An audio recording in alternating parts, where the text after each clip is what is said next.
नमस्कार दोस्तों, स्वागत है आपका।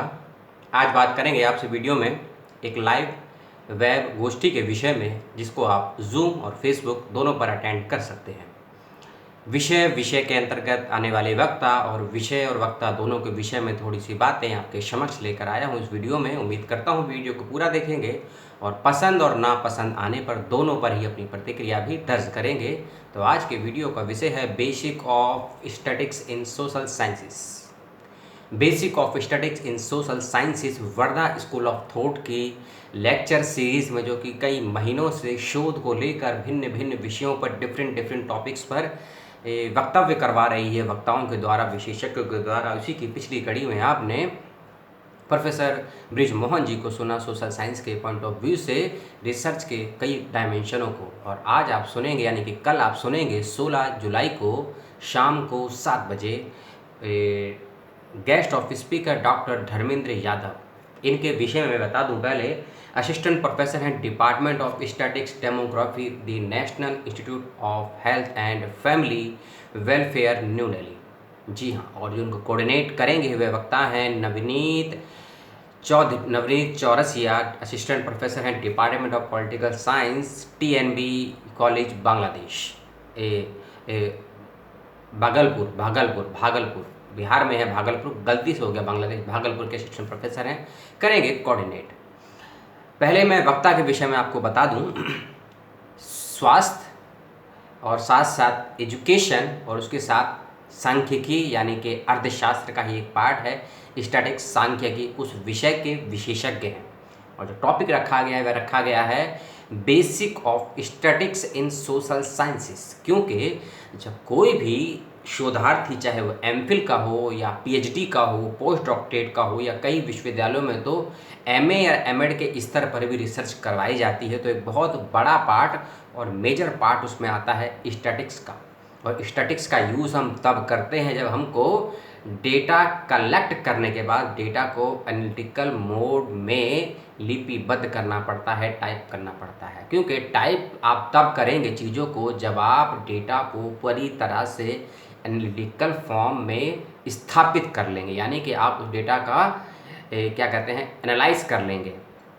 हिंदी में क्या शब्द है मुझे भी उचित याद नहीं आ रहा है, क्योंकि स्टैटिक्स में जब आप SPSS, जो लोग जानते हैं, जो लोग एजुकेशन के हैं, सोशल साइंसेस, सोशल वर्क के हैं, और ख़ासकर जो फील्ड वर्क करते हैं, वो लोग इस सॉफ्टवेयर से और इस तकनीक से, इस टूल से परिचित हैं, SPSS से।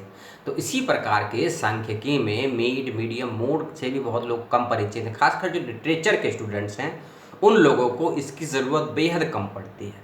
बेहद कम से मैं मतलब है कि जो लिटरेचर में जो शोध होता है या फिर ह्यूमैनिटी के अधिकांश सब्जेक्ट को छोड़ दिया जाए, कुछ विषय में जो शोध होता है, लिटरेचर भी उसमें इंक्लूडिंग है, उसमें गुणात्मक शोध ज़्यादा होता है, यानी कि उसमें क्वालिटेटिव रिसर्च ज़्यादा होती है।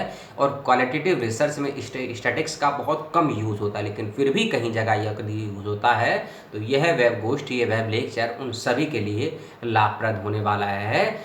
Basic of statics in social sciences, क्योंकि जब अब आप सोशल साइंस में रिसर्च करते हैं, नॉर्मल सी बात है, जो फील्ड वर्क के लिए स्टूडेंट जाते हैं, आप किसी स्थान पर, किसी प्लेस पर, किसी घटना पर, किसी व्यक्ति से यदि डेटा लेने जा रहे हैं तो वहाँ से आपको डेटा तो मिल जाता है, लेकिन डेटा लेने के बाद आपको डेटा, मान लीजिए आप किसी 5 या 10 जगहों पर गए हैं, आप 5 या 10 लाइब्रेरीज़ में गए हैं, 5 या 10 लोगों के आपने इंटरव्यूज़ लिए हैं, लेकिन सभी बातों को आप इंटरव्यू में किस व्यक्ति की या किस घटना की या किस प्लेस से लिए हुए डेटा को आप कितना अपनी शोध में लिखेंगे कि आपकी शोध की जो मात्रा है वह भी ठीक रहे और जो गुणवत्ता है वह भी उचित रहे आपके सभी मापदंडों के आधार पर। तो इन सभी की परख आप तभी कर सकते हैं जब आप डेटा को वर्गीकृत करने के बाद पहले एकत्रीकरण करते हैं डेटाओं का, फिर इसको वर्गीकृत करते हैं। वर्गीकृत करने के बाद उसका हम आलोचनात्मक अध्ययन करते हैं।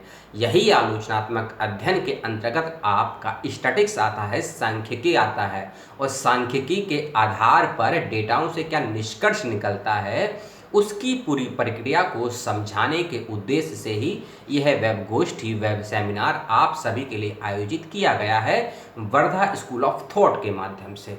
तो सुने वक्ता को डॉक्टर धर्मेंद्र यादव जी, जैसा कि मैंने बताया, स्टैटिक्स एंड डेमोग्राफी के असिस्टेंट प्रोफेसर हैं, डिपार्टमेंट में हैं, असिस्टेंट प्रोफेसर हैं the national institute of health and family welfare new Delhi से।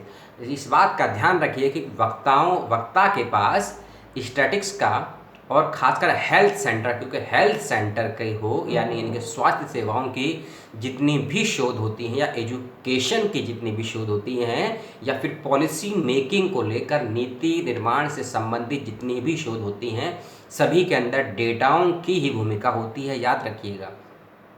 डेटा के दो पार्ट हैं लगभग, सभी आप जानते हैं, प्राइमरी एंड सेकेंडरी होता है, प्राथमिक और द्वितीयक स्रोत होते हैं। लेकिन उन सभी डेटाओं को कलेक्ट करने के बाद एनालाइज करने की क्या चरण होंगे, क्या प्रक्रियाएं होंगी और किस डेटा में से कितना प्रतिशत डेटा हमको अब्जॉर्व करना है, ग्रहण करना है और कितना डेटा हमको छोड़ देना है, और जो डेटा हमको छोड़ना है वह क्यों छोड़ना है, इन सब की समझ आपको स्टैटिक्स के अंतर्गत ही प्राप्त होती है। जिन लोगों को समझ है थोड़ा भी स्टैटिक्स का, क्योंकि ये थोड़ा उलझा हुआ सब्जेक्ट है, ध्यान रखिएगा कि जैसे ही, और थोड़ा मैथमेटिकल भी है। स्टैटिक्स में जब हम बात करते हैं तो थोड़ा हमको मेंसुलेशन, कैलकुलेशन, अलजेब्रा थॉट, पॉलिसी के अगर हम डेटा का एनालिसिस कर रहे हैं, कोई भी पॉलिसी से संबंधित डेटा का हम एनालिसिस करें तो हमको उस पॉलिसी के विषय में भी थोड़ा बहुत पता होना चाहिए। फॉर द एग्जांपल मैं आपको बताता हूं, यदि आपको उन्नत भारत अभियान का एनालिसिस करना है या आपको उज्ज्वला योजना के विषय में आपको उसका एनालिसिस करनी है, समीक्षा करनी है,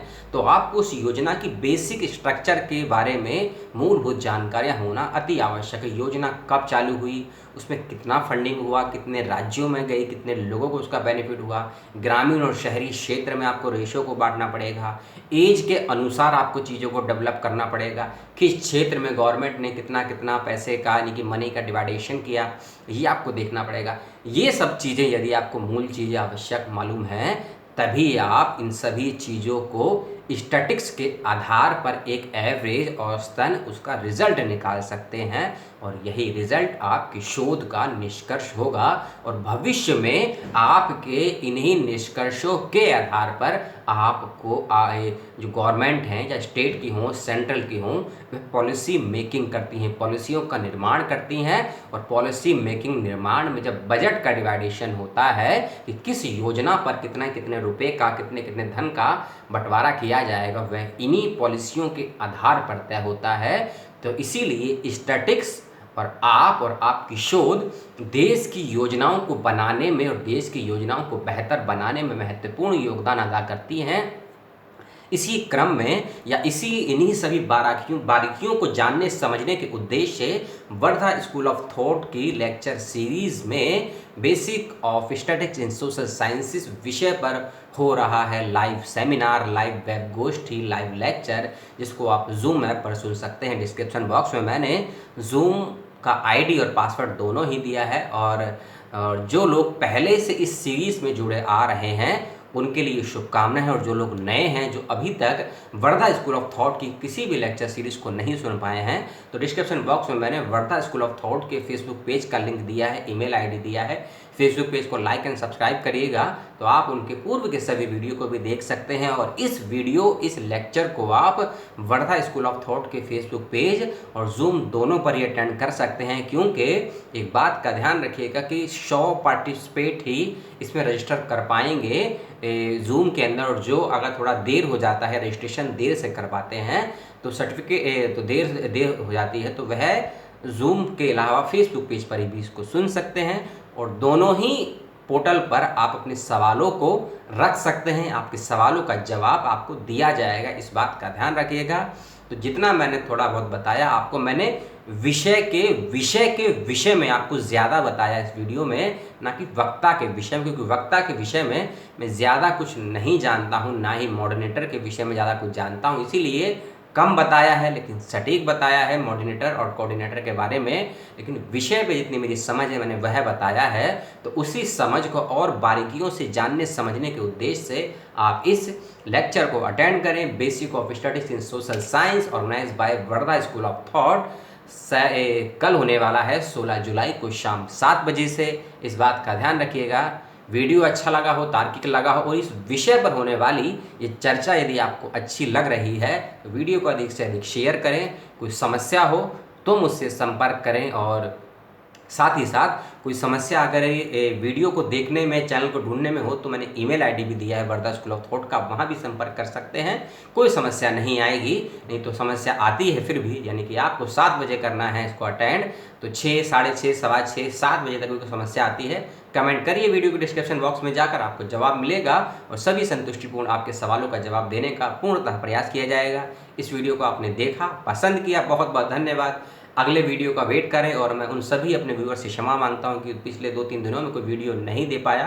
कुछ परेशान था मानसिक रूप से विश्वविद्यालय की व्यवस्थाओं के कारण और परीक्षाओं के कारण। आपकी तरह मैं भी परेशान हूँ क्योंकि मैं भी एक छात्र ही हूँ, कोई बड़ा विद्वान नहीं हूँ कि मैं परेशान ना हूँ। और मूल रूप से मैं इंसान हूँ तो दर्द भी होगा, खून भी होगा, मानसिक और शारीरिक पीड़ाएँ भी होंगी, लेकिन उससे निकलने का नाम ही मानव है, क्योंकि संघर्षों से समाधान की प्राप्ति करना ही मानव का उद्देश्य है। उसी क्रम में मैं और आप कार्यरत हैं। मेरा वीडियो होता है समाप्त। दें अपनी प्रतिक्रिया वीडियो पर, मेरे पर, चैनल पर, मेरी किसी वीडियो के संदर्भ में कोई सुझाव हो तो ज़रूर से ज़रूर दें। और एक वीडियो और देने वाला हूँ आपको थोड़े ही मिनटों में, एक और फेसबुक के विषय में होगा, जो डॉक्टर हो, जो जिसका विषय होगा सांप्रदायिकता और सौहार्द, और जिसके वक्ता होंगे मुंबई IIT के प्रोफेसर राम पुनियानी। जी हाँ, राम पुनियानी। और 19 जुलाई को होने वाला है वह वक्तव्य। कहाँ होने वाला है, कितने समय होने वाला है, कैसे करेंगे ज्वाइन, वह सभी जानकारी इस वीडियो में आपको दी जाएगी। इस वीडियो को आपने देखा, पसंद किया, पुनः आपको सलाम और आपका धन्यवाद। जय हिंद, जय भारत।